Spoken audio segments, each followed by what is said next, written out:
नमस्कार दोस्तों। स्वागत है आपका हमारे अपने channel study with Vikas sir में। तो देखिए, कल्पना कीजिए कि आप हिमालय के बीच एक नदी किनारे हैं। अचानक ऊपर पहाड़ से बर्फ की चट्टानें, मिट्टी और पानी का एक विशाल मास नीचे की तरफ गिर जाता है और कुछ ही मिनटों में पूरी नदी का स्वरूप बदल जाता है और इतना खतरनाक विकराल रूप ले लेता है। उस सिचुएशन में आप क्या करेंगे?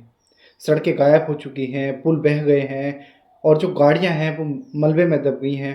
गांव का संपर्क टूट चुका है और सैकड़ों लोग हैं, लापता हो चुके हैं। अब यही कहानी जो है हमारी नेपाल के साथ हुई है। एक विनाशकारी फ्लड हुई है ना, फ्लैश फ्लड बोलते हैं उसको, जिसने सिर्फ नेपाल ही नहीं बल्कि जो चीन है, तिब्बत है, भारत को भी प्रभावित किया है। अब ये है अगस्त 2026 आज, और आज तक जो नेपाल में मृतकों की संख्या है वो 162 है अभी तक, जब तक मैं रिकॉर्ड कर रहा हूँ। पता नहीं कितना हो आगे, या फिर बढ़े या घटे। घटेगा तो नहीं, या फिर स्थिर रहे, जितना है इतना ही रहे। आशा करते हैं कि जितने लोगों की क्षति हो चुकी है इतने लोगों की हो, आगे ना हो, और सबकी जान ठीक ठाक हो, नेपाल ठीक से बच जाए, नेपाल में सब कुछ अच्छा हो। हम आशा करते हैं और यही दुआ करते हैं कि नेपाल के साथ जो हुआ वो हुआ, आगे इतनी तबाही ना हो। अभी सैकड़ों लोग लापता हैं।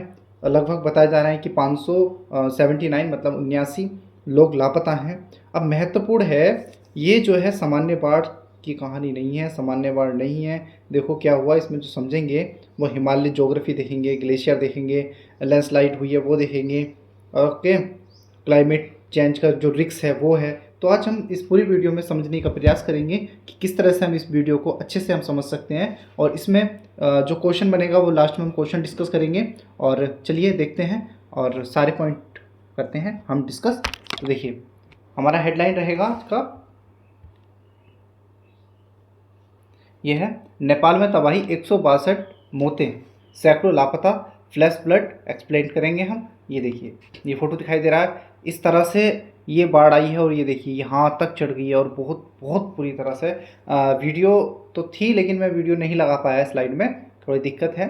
अभी मैं नया हूँ, स्लाइड कैसे बनती है वो ज़्यादा मुझे नहीं पता है, लेकिन कोशिश करता हूँ कि मैं अच्छे से बना सकूँ। तो देखिए आखिर क्या हुआ है। देखिए, सबसे पहले पूरी घटना को हम टाइमलाइन में समझते हैं। 26 अगस्त 2026 को क्या हुआ, नेपाल और चीन के पास एक हिमालय क्षेत्र में एक बड़ा आइस रॉक जो था ना वो कोलैप्स हो गया, मतलब लैंड स्लाइड्स, मतलब ऊपर से वो नीचे गिरा। ये सिंपल शब्दों में समझाएं कि ऊपर से नीचे गिरा था वो। उसके बाद जो रिवर है, रिवर को प्रभावित किया। इस घटना के बाद पानी के साथ भारी मात्रा में बर्फ आई, चट्टान, मिट्टी, है ना, ओडेवर्स आए, बहुत डिब्रीज आई, बहुत सारा मटेरियल, मलबा आने लगा बाहर और नीचे की ओर तेजी से बहा। फिर यही आगे जाकर क्या हुआ, विनाशकारी फ्लैश फ्लड का कारण बना। नेपाल के जो रासुबा रासुबा एक क्षेत्र है, मैंने क्वेश्चन भी डिस्कस किया था, आप क्वेश्चन देखोगे तो क्वेश्चन में भी मैंने आपको बताया था अच्छे से। रासुबा क्षेत्रों आसपास के अलावा 3 क्षेत्र हैं, तीनों क्षेत्रों में 3 महीने के लिए आपातकालीन की घोषणा कर दी है कि यहाँ पर जो है आपातकाल रहेगा, वो घोषणा कर दी है। 3 क्षेत्र, आप कमेंट बॉक्स में बताएं कौन से 3 क्षेत्र थे। अगर आपने क्वेश्चन वाली वीडियो, करंट अफेयर्स वाली जो डेली दिखाते हैं हम, वो देखी होगी तो आप अच्छे से बता पाओगे। इलाके में सबसे ज़्यादा असर देखा गया है नेपाल की तरफ, जो सड़कें हैं, पुल हैं, घर हैं, और जो हाइड्रो पावर इंफ्रास्ट्रक्चर है पूरी तरह प्रभावित हुआ है। दूसरी तरफ चीन के जो तिब्बत है, तिब्बत का ऑटोनोमस जो रीजन है, उसमें ऑटोनोमस रीजन के जो गवर्नर कंट्री है और गवर्नर बॉर्डर है, जो पोर्ट बना हुआ है, पोर्ट पर भी भारी नुकसान हुआ है। एक रिपोर्ट है जिसका नाम है रूटर्स के सैटेलाइट एनालिसिस ने भी क्या हुआ है, जो लहंड रिवर में आइस और रॉक्स के जो जुड़े लैंड स्लाइड, थोड़ा सा दिक्कत होती है इंग्लिश में, है ना, डिवर्स फ्लो के संकेत बताए गए हैं उसमें भी। अब देखते हैं हम नेक्स्ट पॉइंट। देखो नेक्स्ट है, ये है कि कितनी बड़ी तबाही हुई है इसमें, कितनी बड़ी तबाही हुई है। तो देखिए अब तक जो नंबर्स आ रहे हैं वो 27 अगस्त की रिपोर्ट के अनुसार नेपाल में 162 लोगों की मौत हो चुकी है। लेकिन जो कहानी है वो यहीं ख़त्म नहीं होती है, क्योंकि बड़ी संख्या में लोग अभी भी मिसिंग हैं, लापता हैं। नेपाल का जो टूरिज्म ऑफिशियल्स के अनुसार क्या हुआ, लगभग 579 टूरिस्ट अभी तक गायब हैं, लापता हैं, जिसमें से 400 से ज़्यादा फॉरेनर नेशनल बताए जा रहे हैं, मतलब 400 लोग विदेशी हैं और यहाँ के 179 लोग ये नेपाली हो सकते हैं। अच्छा, 400 से ज़्यादा फॉरेनर क्या बताए गए हैं, नेशनल बताए गए हैं, जिसमें रिपोर्ट मिसिंग है वो फॉरेनर्स में 47 यूनाइटेड स्टेट के हैं, 34 ऑस्ट्रेलिया के हैं और 33 यूनाइटेड किंगडम के हैं और 24 कहाँ के हैं, कनाडा के शामिल हैं। अब हमें ये बात ध्यान रखनी है कि मिसिंग का मतलब ये नहीं है कि कंफर्म डेट हो गए हैं या उनकी डेथ हो गई है, वो मर चुके हैं, ऐसा नहीं माना जाता है। कहीं वो फंस गए होंगे, रुके हुए होंगे, किसी गांव में चले गए होंगे या नदी के बहाव में आगे जाके रुक गए होंगे कहीं। तो ऐसा नहीं है कि सारी की सारी की मृत्यु हम मान लेंगे, ऐसा नहीं हो सकता, ऐसा नहीं है। और डिस्कस करेंगे क्या हुआ है चीन के तिब्बत में हुआ है, क्या हुआ है चीन का जो तिब्बत है उस क्षेत्र में भी देखेंगे हम, उसमें क्या क्या है और क्या क्या हुआ उसमें, वो समझने का हम प्रयास करते हैं। देखिए क्या हुआ है अब देखिए ये कहानी है, दूसरा हिस्सा है कहानी का। नेपाल तो है ही है, लेकिन ये दूसरा हिस्सा है कि तिब्बत में क्या हुआ है। नेपाल के बिल्कुल ऊपर जो चीन का जो तिब्बत ऑटोनोमस रीजन है, वहाँ पर जो गिविरंग कंट्री, चाइना में तो नाम ऐसे होते हैं, गिविरंग कंट्री, गिविरंग बॉर्डर पोर्ट जो है भी इसमें डिजास्टर से प्रभावित हुआ है। चाइनीज स्टेट मीडिया के अनुसार क्या है, 3 मौतें हुई हैं, 558 जो लोग हैं वो मिसिंग की रिपोर्ट बताई जा रही है और इसमें बड़ी संख्या में फॉरेनर नेशनल्स हैं, मतलब फॉरेनर विदेशी लोग हैं, विदेशी नागरिक हैं, उनको भी शामिल किया गया है, उनको भी बताया गया है। लेकिन अब एक महत्वपूर्ण बात है कि नेपाल और चीन द्वारा बताए गए मिसिंग पर्सन के आंकड़े में कुछ ओवरलैप हो सकता है, मतलब ये बता सकते हैं कि उधर भी शायद वो हों, उधर भी गिन गए हों, ऐसा भी हो सकता है, ओवरलैप हो गया हो। इसलिए इन दोनों आंकड़ों को जोड़कर टोटल जो विक्टिम्स बताना सही नहीं है। यह हमारा जो है, हम जो इंडिया से हैं तो इंडिया में यूपीएससी एसएससी में जो डाटा इंटरप्रिटेशन और सोर्स क्रिटिसिज्म का अच्छा एग्जाम्पल हो सकता है। यहाँ पर नेक्स्ट पॉइंट है, आखिर इतनी खतरनाक बाढ़ आई कैसे। अब आता है इस खबर का सबसे इम्पोर्टेंट कॉन्सेप्चुअल पार्ट, जिसमें हमें 3 चीज़ों को समझना होगा, जिसमें आप ग्लेशियर समझेंगे, लैंडस्लाइड मतलब आइस जो रॉक कोलैप्स हुआ है, जो गिरा है, या फिर डिब्रीज फॉलो या फ्लड है, वो हम इसमें समझने का प्रयास करेंगे। अच्छा, हिमालय में ऊंचाई पर ग्लेशियर और अनस्टेबल माउंटेन स्लोप्स होते हैं, मतलब आप ग्लेशियर होते हैं ऊपर, और जो ऐसे ढलान वाले जिसमें आप रुक नहीं सकते, सर्वाइव नहीं कर सकते, आप ढलान से एकदम नीचे फिसल जाओगे, तो ऐसे स्लोप्स होते हैं, ऐसे ढलान होते हैं। अगर किसी ग्लेशियर का हिस्सा या उसके आसपास की चट्टान अचानक टूटकर नीचे गिर जाती है या नीचे गिर गई, तो वह बहुत ही बड़ी मात्रा में क्या लाती है, डिब्रीज लाती है और पानी को नीचे की तरफ धकेल सकती है। इसके परिणाम स्वरूप नदी में अचानक पानी और क्या आ जाता है, सेडिमेंट वॉल्यूम बढ़ जाता है, मतलब उसका निक्षेप जो है बढ़ जाता है। इसी तरह की जो चैन की घटना को दिखाई देता है ना, यही होता है जिससे हमारे बहुत ज़्यादा नुकसान हो जाता है, लैंड स्लाइड आ जाती है, बाढ़ आ जाती है बहुत ज़्यादा, और जहाँ पर पानी नहीं जाना चाहिए वहाँ पर पानी जाता है, लोग जो उसके आसपास में रह रहे होते हैं उनको बहुत ज़्यादा नुकसान क्षति हो जाती है। अब देखिए क्या भूकंप के कारण यह घटना हुई है, यहाँ थोड़ा सावधान रहना जरूरी है। शुरुआती रिपोर्ट में जो अर्थक्वेक की संभावना है सामने आई थी, मतलब शुरुआत में बताया गया था कि हाँ शायद भूकंप आया होगा, लेकिन क्या हुआ, लेकिन बाद में जो साइंटिफिक एनालिसिस हुआ था वो बता रहे हैं कि जो ये सिस्मिक सिग्नल दर्ज हुआ था वह संभवतः ग्लेशियर या रॉक क्लैप्स हुआ होगा, मतलब जो रॉक हैं, जो पहाड़े हैं, जो ग्लेशियर मतलब जो हिमनद हैं उससे पैदा हुआ है, मतलब उससे ही भूकंप आया है, उससे ही थोड़ा बहुत हिला होगा, मास मूवमेंट से जुड़ा हुआ है। इसलिए इसे सिंपली हम भूकंप से आई बाढ़ कह देना सही नहीं होगा। ठीक है, अब क्या हुआ, क्या यह ग्लोव था, मतलब GLOF। अब GLOF क्या है, ये महत्वपूर्ण क्वेश्चन हो जाएगा। GLOF क्या होता है, देखिए ग्लेशियर लेक आउटबर्स्ट फ्लड, यानी जब किसी ग्लेशियर लेक का वाटर अचानक बाहर निकल जाता है और जो डाउन स्ट्रीम एरिया में क्या हो जाता है, रिवर्सटिंग फ्लड पैदा होता है। लेकिन इस पार्टिकुलर घटना को सीधे हम किससे नहीं जोड़ सकते, क्लासिक ग्लोव कहना सावधानी मांगता है। अच्छा, अवेलेबल क्या है, अवेलेबल जो एविडेंस है हमारे पास, साक्ष्य हैं, उसमें ग्लेशियर और आइस रॉक क्लैप्स और डिब्रीज फॉलो की भूमिका सामने आई है।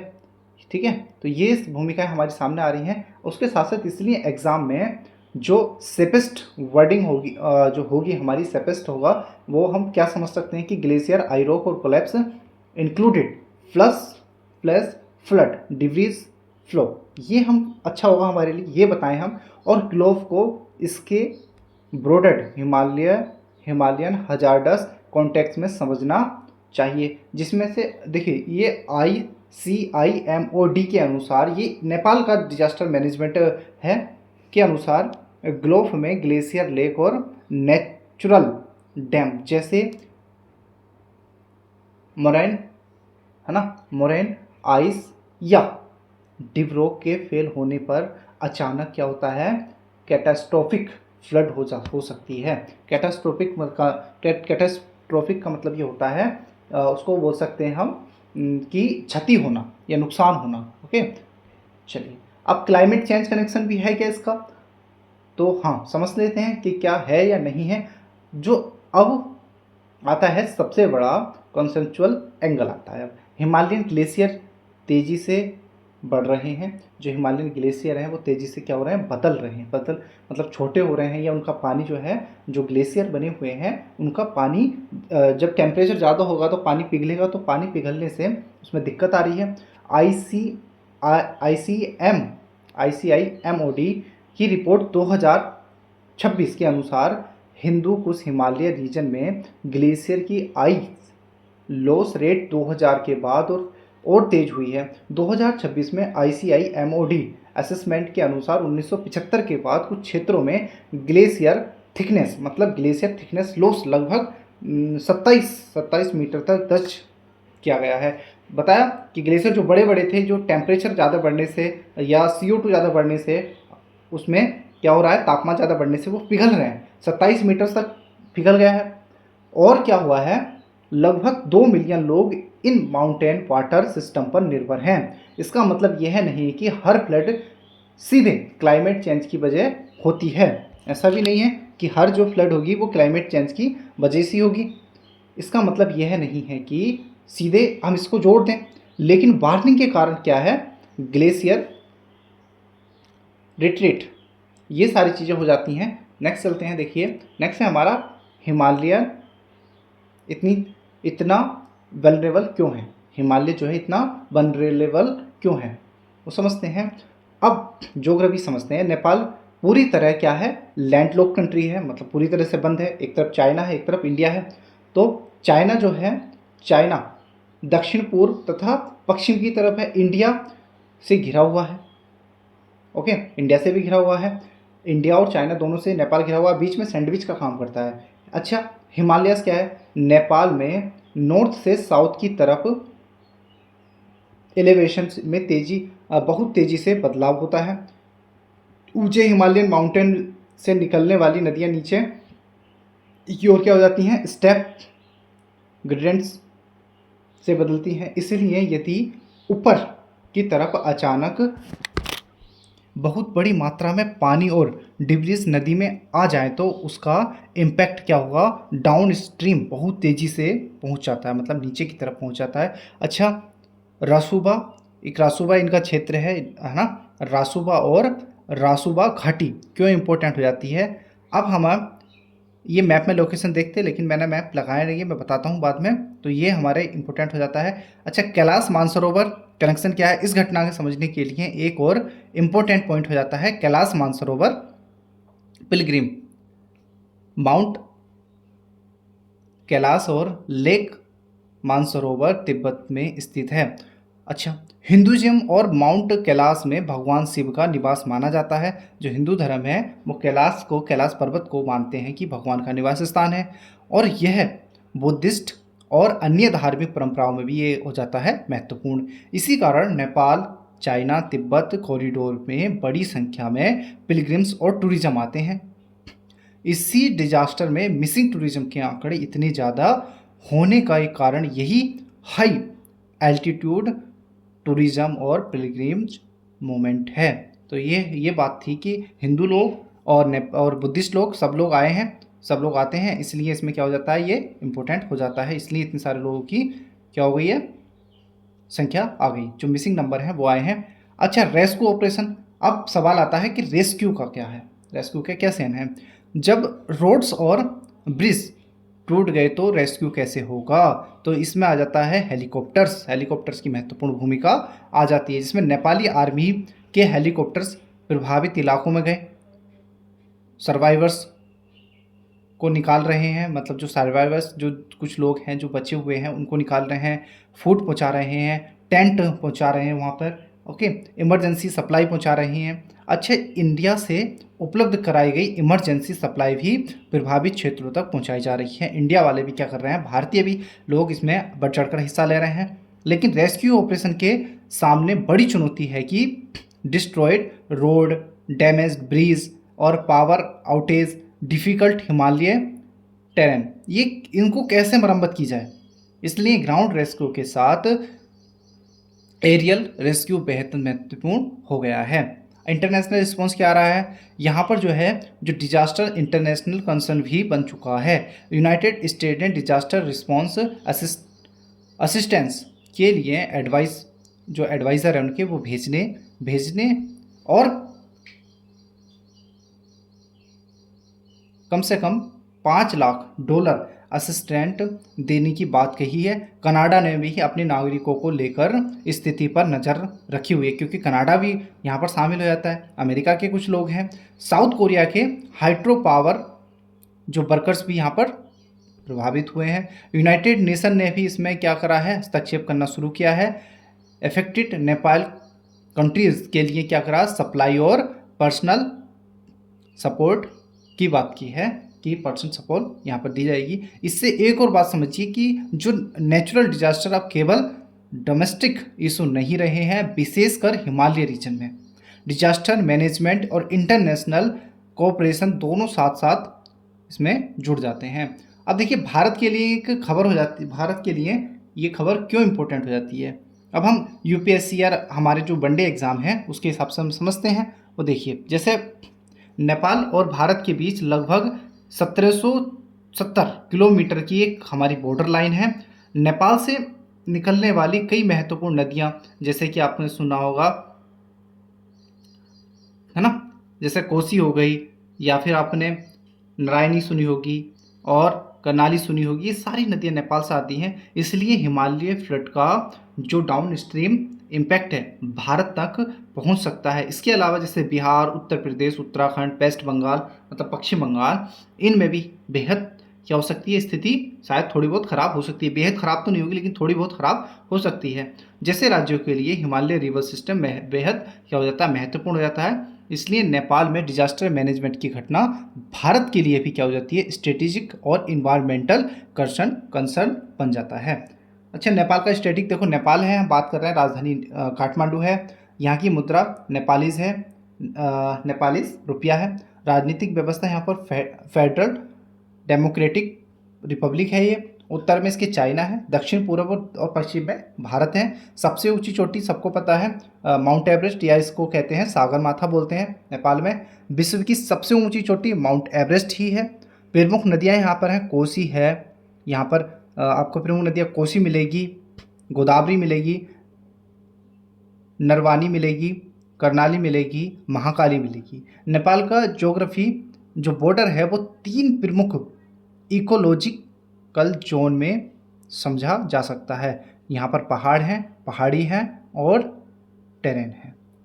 ये देखिए, अब देखते हैं हम नेपाल का, आपको ये दिखाई दे रहा है प्रधानमंत्री कौन है नेपाल के, बालेंद्र शाह, और राष्ट्रपति आपको दिखाई देंगे यहाँ पर रामचंद्र पौडेल। और यहाँ पर प्रतिनिधि सभा 275 और राष्ट्रीय सभा कितनी है यहाँ पर 59। ये सारे के सारे रामसर स्थल हैं, ये अच्छे से देख लेना। राजधानी ये हो गई, ये काठमांडू है। चलिए नेक्स्ट देखते हैं। अच्छा, ICIMOD ये एक संस्था है।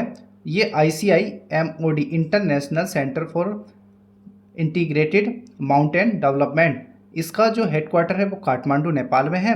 यह हिंदूकुश हिमालय रीजन पर काम करने वाला प्रमुख regional knowledge and development organisation है। इसके फोकस एरिया में शामिल है mountain, environment, climate change, glacier, water जो है जो रिसोर्स आता है, बायोडाइवर्सिटी आता है, डिजास्टर रिस्क रिड्यूसन आता है, ये सारी चीज़ें इसमें शामिल होती हैं। ये सारी चीज़ों को देखता है। घटना का इतिहास देखते हैं। नेपाल का हिमालय रीजन पहले भी ग्लेशियर रिलेटेड डिजास्टर देख चुका है। उदाहरण के लिए जैसे कि 1985 डीजी टीसो ग्लोब नेपाल के इतिहास में सबसे चर्चित ग्लोब घटनाओं में से एक माना जाता है। इसके अलावा 2024 में जो एवरेस्ट रीजन के थीम में ग्लेशियर लेक आउटरस्ट फ्लड में भारी नुकसान हुआ। ICIMOD के अनुसार एवरेस्ट रीजन में पिछले कुछ दशकों में कई सिग्निफिकेंट ग्लोब इवेंट्स हुए हैं और 2026 थीम फ्लड में रॉक एवलांच ने ग्लेशियर लेक को प्रभावित किया था। इसलिए 2026 की घटनाओं को आइसोलेटेड घटना की बजाय हिमालयन क्रायोफर रिस्क के बड़े कॉन्टेक्स्ट में समझना ज़्यादा सही होगा। एक क्वेश्चन देख लेते हैं। क्वेश्चन है, अगस्त 2026 में नेपाल चीन सीमा के पास आई विनाशकारी फ्लैश फ्लड के संदर्भ में निम्नलिखित में से कौन सा विकल्प सबसे उपयुक्त है? तो इसका राइट आंसर आप कमेंट बॉक्स में बताएंगे। ठीक है, चलो मैं बता देता हूँ। इसका राइट आंसर है बी। यह ग्लेशियर आइस रॉक कोलैप्स और डिब्रीज फ्लो से जुड़ी एक घटना थी। तो मिलते हैं नेक्स्ट लेक्चर में। लेक्चर काफ़ी बड़ा हो गया है। तब तक के लिए नमस्कार, जय हिंद, वंदे मातरम।